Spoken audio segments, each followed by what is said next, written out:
जय Hind dear friend, नमस्कार। आज हम बात करेंगे नर जनन तंत्र की। तो नर जनन तंत्र क्या होता है, इससे संबंधित कोई भी डाउट आपके मन में नहीं रह जाएगा। बस आप हमारे साथ वीडियो में लास्ट तक बने रहिएगा। नर जनन तंत्र आपका 100% क्लियर हो जाएगा। चलिए हम बात करते हैं कि जनन क्या होता है, रिप्रोडक्शन किसे कहते हैं। तो जीवों द्वारा अपने समान नए जीव को जन्म देना जनन या प्रजनन कहलाता है। प्रत्येक जीव अपने समान जीवों को जन्म देते हैं तथा अपने जेनेटिक कैरेक्टर को एक पीढ़ी से दूसरी पीढ़ी में ट्रांसफर करते हैं। अब हम बात करें जनन तंत्र की, रिप्रोडक्टिव सिस्टम की, तो अंगों का वैसा समूह जो जनन की क्रिया में सहायक होते हैं जनन तंत्र कहलाता है। तंत्र मतलब सिस्टम, तो अंगों के समूह को तंत्र कहा जाता है। अब हम बात करेंगे नर जनन तंत्र के फिगर की। ये नर जनन तंत्र का फिगर है। तो नर में नर युग्मक का बनना अति आवश्यक होता है। नर युग्मक प्राइमरी सेक्स आर्गन होता है, यानी टेस्टिस प्राइमरी सेक्स आर्गन होता है। और टेस्टिस में ये टेस्टिस यहाँ पर उपस्थित होता है। और टेस्टिस ये प्राइमरी सेक्स आर्गन होता है किसी नर में। और टेस्टिस में बनता है नर युग्मक, यानी कि स्पर्म शुक्राणु का निर्माण टेस्टिस में होता है। टेस्टिस के बाहर एक पतली कवच पाए जाते हैं, जिसे पतली खोल पाए जाते हैं, जिससे वृषणकोश या स्क्रोटम कहा जाता है। तो टेस्टिस में क्या पाया जाता है, टेस्टिस में स्पर्म बनता है। शुक्राणु का निर्माण टेस्टिस में होता है। बात करें टेस्टिस के आकार की, तो टेस्टिस का आकार जो होता है वो ओवल होता है। और प्रत्येक मनुष्य में जो टेस्टिस पाया जाता है ओवल होता है। और टेस्टिस वो पाया जाता है पेयर में, जोड़ी में पाया जाता है। और टेस्टिस के बात करें लेंथ की, तो लेंथ 5 सेंटीमीटर इसकी लेंथ होती है, टेस्टिस की लंबाई। बात करें इसके विड्थ की, चौड़ाई की, तो चौड़ाई इसकी होती है 3 सेंटीमीटर। और टेस्टिस के वेट की बात करें, भार की बात करें, तो 15 से 19 ग्राम इसका टेस्टिस का भार होता है। तो टेस्टिस में निर्माण किसका होता है, नर युग्मक शुक्राणु का निर्माण टेस्टिस के अंतर्गत होता है। अब यहाँ से टेस्टिस से शुक्राणु निकल करके एपिडिडाइमिस बाहर एक संरचना बनी है, जिसको एपिडिडाइमिस बोलते हैं, एपिडिडाइमिस में जाता है। तो हम जानते हैं कि टेस्टिस के अंतर्गत कई सारे लोब्यूल्स, अगर टीएस सेक्शन इसका काटा जाए, टीएस सेक्शन काटने के बाद टेस्टिस को देखा जाए, तो इसके अंतर्गत कई सारे लोब्यूल्स पाए जाते हैं। लोब्यूल्स मतलब खंड पाए जाते हैं, 5 से 7 की संख्या में लगभग पाए जाते हैं लोब्यूल्स। और लोब्यूल्स के अंदर पाया जाता है सेमिनिफेरस ट्यूब्यूल्स। और वही सेमिनिफेरस ट्यूब्यूल्स में शुक्रजनक नलिका, जिसे हिंदी में बोला जाता है। और शुक्रजनक नलिका में क्या बनता है, तो शुक्रजनक नलिका में शुक्राणु का निर्माण होता है। वही शुक्रजनक नलिका से टेस्टोस्टेरॉन का निर्माण भी होता है, जो किसी पुरुष में दाढ़ी मूंछ का आना, वक्ष का चौड़ा होना, आवाज का भारीपन, इन सभी का जिम्मेदार होता है कौन, तो टेस्टोस्टेरॉन इन सभी का जिम्मेदार होता है। और टेस्टोस्टेरॉन हार्मोन्स कब निकलने लगता है, जब किसी मनुष्य में वीर्य का इजैकुलेशन होने लगता है। वीर्य यानी कि स्पर्म शुक्राणु का इजैकुलेशन होने लगता है। तो बाहर ये शुक्रजनक नलिकाएं एक संगठित और गांठनुमा संरचना का निर्माण करती हैं, जिसे एपिडिडाइमिस यानी अधिवृषण कहते हैं। शुक्राणु यहाँ से होकर के अधिवृषण में पहुँचते हैं। अधिवृषण में पहुँचने के बाद शुक्राणु मैच्योर यानी कि परिपक्व होते हैं। अब यही शुक्राणु इस नलिका के माध्यम से जिसका नाम है शुक्रवाहिका नलिका। शुक्रवाहिका इसे क्यों बोला जाता है, क्योंकि ये शुक्राणु को एक स्थान से दूसरे स्थान पर ले जाने का काम करती हैं। तो ऐसी नलिका जो शुक्राणु को एक स्थान से दूसरे स्थान पर ले जाने का काम करती हैं, उसे वास डिफरेंस या शुक्रवाहिका कहा जाता है। तो शुक्रवाहिका कहाँ खुलती हैं, तो शुक्रवाहिका खुलती है शुक्राशय में। तो शुक्रवाहिका के माध्यम से शुक्राणु जो है निकल करके जाता है और ये पहुंचता है शुक्राशय में। शुक्राशय में पहुंचने पर शुक्राशय में क्या होता है कि शुक्राशय एक थैली जैसी संरचना होती है, जहां पर शुक्राणु इकट्ठा होता है। और शुक्राशय में बहुत कई सारी ग्लैंड्स पाई जाती हैं। उन ग्लैंड से तरल पदार्थ तथा फ्रक्टोज निकलता है और तरल पदार्थ तथा फ्रक्टोज स्पर्म यानी कि शुक्राणु में जाकर के मिल जाता है। अब स्पर्म यानी शुक्राणु वीर्य का रूप धारण कर लेता है। अब ये नर युग्मक जो है मैच्योर नर युग्मक हो चुका होता है। अब ये फर्टिलाइजेशन यानी कि निषेचन के लिए तैयार हो चुका होता है। अब ये स्पर्म से वीर्य में इसका निर्माण हो चुका होता है। खाली स्पर्म, ध्यान दीजिएगा डियर फ्रेंड, कि खाली स्पर्म, खाली शुक्राणु निषेचन नहीं कर सकता है जब तक कि उसको वीर्य में ना बदला जाए। डियर फ्रेंड, यहाँ तक आपको समझ में आया होगा।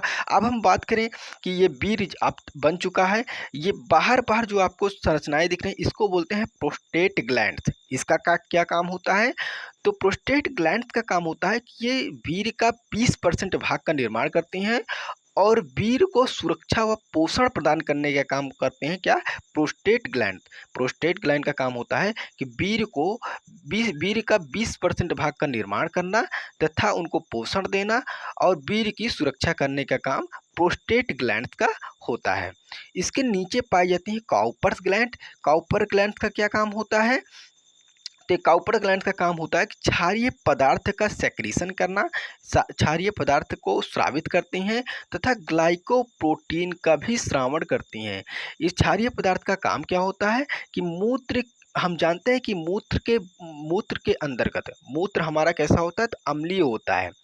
और जब हम मूत्र त्याग करते हैं, मूत्र का इजैक्युलेशन करते हैं, तो मूत्र की कुछ बूंदें पेनिस के अंदर बची रह जाती हैं और जो अम्लीय होती हैं। और कॉपर ग्रंथि क्षारीय पदार्थ बनाता है। कॉपर ग्रंथि क्षारीय पदार्थ बनाता है। तो क्षारीय पदार्थ बाहर निकलता है जब, तो अम्ल और क्षार मिलकर के न्यूट्रल हो जाता है, मतलब उसका काम खत्म हो जाता है और ग्लाइकोप्रोटीन्स निकलते हैं जो कि पेनिस को एकदम चिकना बना देते हैं। पेनिस को चिकना बनाने का काम करते हैं ग्लाइकोप्रोटीन्स। और अब यहाँ पर रास्ता क्लियर हो चुका होता है, यूरिथ्रा मूत्र मार्ग मतलब क्लियर हो चुका होता है। अब जो स्पर्म निकलता है, शुक्राणु निकलता है, ये वीर्य में बदल चुका होता है। अब वीर्य यहाँ से निकल करके यूरिथ्रा के माध्यम से, मूत्र मार्ग के माध्यम से, शिश्न के माध्यम से बाहर आ जाता है। कहाँ जाता है? तो जब कोई मेल जो है सेक्स करता है तो फीमेल के वेजाइना के रास्ते वो यूट्रस से जाते हुए वो पहुँचता है एम्पुला इस्थमस जंक्शन पर। किसी स्त्री में एम्पुला इस्थमस जंक्शन पाई जाती हैं, तो एम्पुला इस्थमस जंक्शन पर वहीं पर ओवम मिलता है, मतलब अंडाणु मिलता है। तो और वहाँ पर निषेचन जाकर के कंप्लीट होता है। और ये जो पेनिस होता है, पेनिस तो बाह्य जननांग होता है, सेकेंडरी सेक्स आर्गन के अंतर्गत पेनिस आता है। तो आशा है कि यहाँ तक आपको नर जनन तंत्र अच्छे से समझ में आया होगा। अब हम इसके एक एक पार्ट के बारे में बढ़िया से अध्ययन करेंगे। सबसे पहले हम बात करें वृषण की, टेस्टिस की। तो टेस्टिस क्या होता है? तो वृषण मनुष्य में एक जोड़ी पाया जाता है डियर। वृषण मनुष्य में क्या पाया जाता है? एक जोड़ी पाया जाता है, जो कि हम बता चुके हैं, सब वही लिखा है यहाँ पे। तो वृषण मनुष्य में एक जोड़ी पाया जाता है। यह अंडाकार यानी को ओवल होता है। इसका कार्य शुक्राणु यानी कि स्पर्म का निर्माण करना होता है।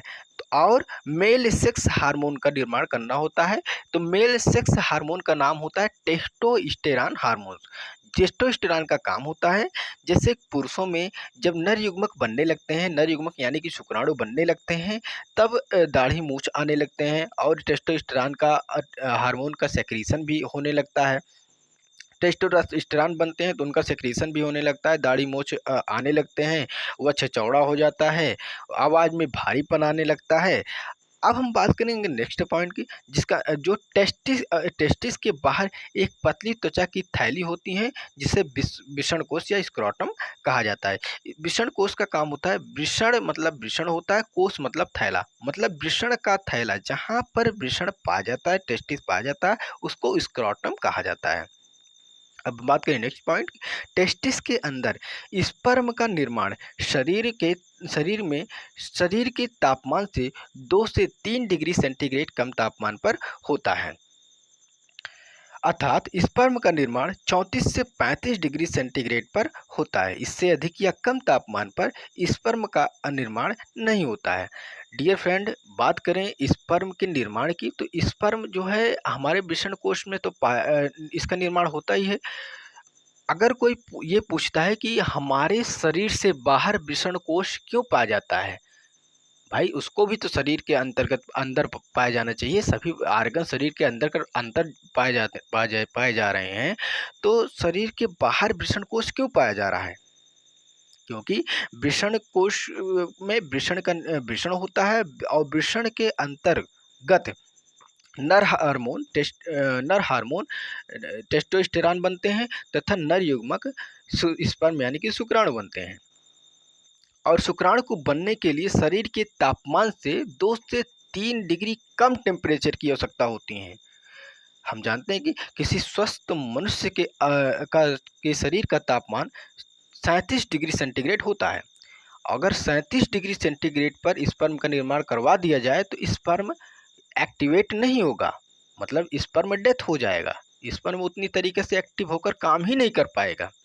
इसलिए शरीर से बाहर स्पर्म का निर्माण होता है। कहाँ? तो टेस्टिस में, शरीर के बाहर टेस्टिस पाया जाता है, और टेस्टिस के अंदर अंदर निर्माण होता है किसका? तो नर युग्मक शुक्राणु का। आशा है कि यहाँ तक क्लियर होगा। अब हम बात करें वृषण कोश की, स्क्रोटम की। स्क्रोटम की मदद से टेस्टिस के तापमान को नियंत्रित किया जाता है। स्क्रोटम तापमान को नियंत्रित करने के लिए जाड़े के मौसम में सिकुड़कर छोटा हो जाता है। जब ठंडी आती है तो स्क्रोटम कहाँ चला जाता है? शरीर के पास एकदम चला जाता है, और सिकुड़ करके छोटा हो जाता है, अपने टेम्परेचर को मेंटेन करने लगता है। ज़्यादा ठंड के कारण उस शरीर में जाकर चिपक जाता है। तो स्क्रोटम तापमान को नियंत्रित करने के लिए जाड़े के मौसम में सिकुड़कर छोटा हो जाता है, जिससे टेस्टिस शरीर के पास आ जाता है। जबकि गर्मी के मौसम में, अब बात करें गर्मी के मौसम में, जबकि गर्मी के मौसम में स्क्रोटम यानी कि वृषणकोश में प्रसार एक्सपेंशन होने के कारण टेस्टिस शरीर से दूर चला जाता है, और इस प्रकार वो तापमान को कंट्रोल यानी कि नियंत्रित करता रहता है। अब हम बात करें शुक्रजनक नलिका की।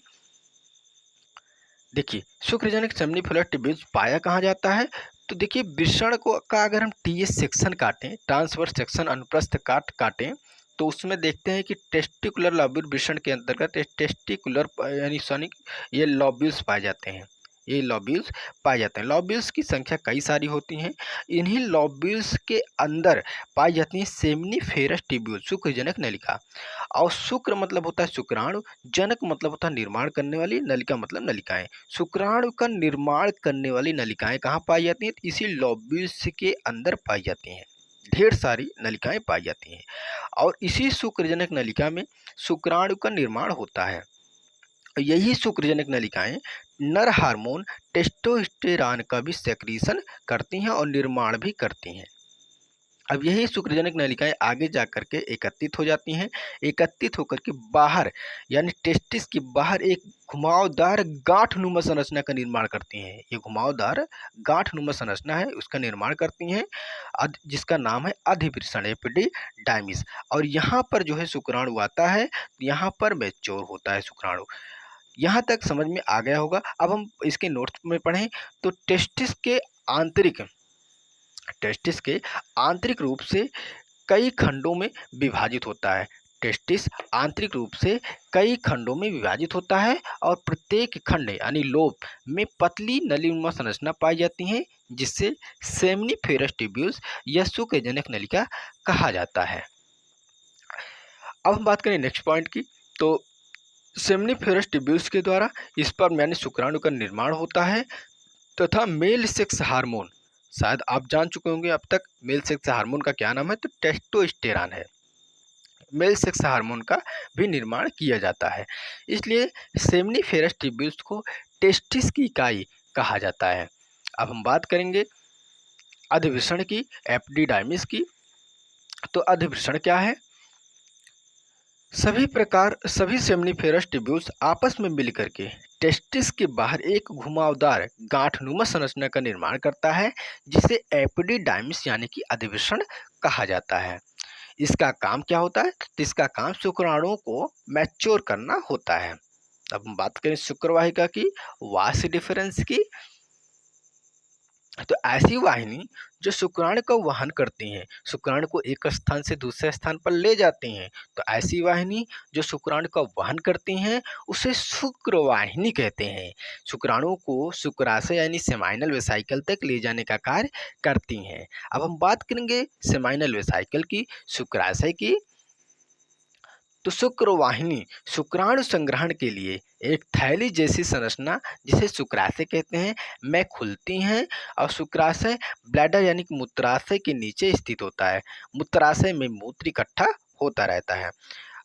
अब हम बात करें नेक्स्ट पॉइंट की, इसमें स्थित ग्रंथियों से तरल पदार्थ का निर्माण एवं फ्रक्टोज के मिलने से वीर्य यानी कि सीमेन का निर्माण होता है। नेक्स्ट बात करें नेक्स्ट एक्सेसरी आर्गन यानी सहायक अंग की, सहायक जनन अंग की। तो यह प्रोस्टेट जिसे बोला जाता है प्रोस्टेट ग्रंथि यानी प्रोस्टेट ग्लैंड, इसका काम क्या होता है? तो यह ग्रंथि वीर्य के 20% भाग का निर्माण करती हैं। यह शुक्राणु को पोषण यानी न्यूट्रिशन व सुरक्षा प्रदान करती हैं। नेक्स्ट सहायक जनन अंग काउपर ग्रंथि, इसका काम क्या होता है? तो यह वीर्य स्खलन यानी कि वीर्य जब बाहर निकलता है तो उसे इस वीर्य स्खलन बोलते हैं, इजैकुलेशन बोलते हैं। यह वीर्य स्खलन इजैकुलेशन से पहले क्षारीय यानी एल्काइलिन रंगहीन चिकना म्यूकस ग्लाइकोप्रोटीन स्रावित करता है, जिससे मूत्र मार्ग चिकना हो जाता है तथा मूत्र मार्ग में पेशाब की बची बूंदों की वजह से जो एसिडिटी अम्लता होती हैं तो उसको भी प्रभावहीन यानी कि न्यूट्रलाइज कर देता है, ताकि शुक्राणु को कोई हानि न पहुंचे। शुक्राणु अपने मूत्र मार्ग से होते हुए वेजाइना तक आराम से चला जाए। अब हम बात करेंगे मूत्र मार्ग की, यूरिथ्रा की। मूत्रमार्ग के माध्यम से यूरिन तथा सीमेन दोनों बाहर निकलते हैं डियर फ्रेंड। इतना ध्यान देना कि मूत्र मार्ग के माध्यम से यूरिन तथा सीमेन दोनों बाहर निकलते हैं, इनका कोई अलग अलग पाथ नहीं होता है। अब हम बात करें लास्ट एक्सेसरी सेक्स आर्गन की, जिसे बोला जाता है सिस्न यानी कि पेनिस। यह नर का बाह्य जननांग होता है, जो शुक्राणु को मादा के शरीर में स्थानांतरित करने का कार्य करते हैं और मूत्र का त्याग शिश्न के द्वारा ही किया जाता है। डियर फ्रेंड, आशा है कि आपको नर जनन तंत्र अच्छे से समझ में आया होगा। अगर आपको नर जनन तंत्र अच्छे से समझ में आया है तो वीडियो को करो लाइक और चैनल को करो subscribe. Thank you dear friend.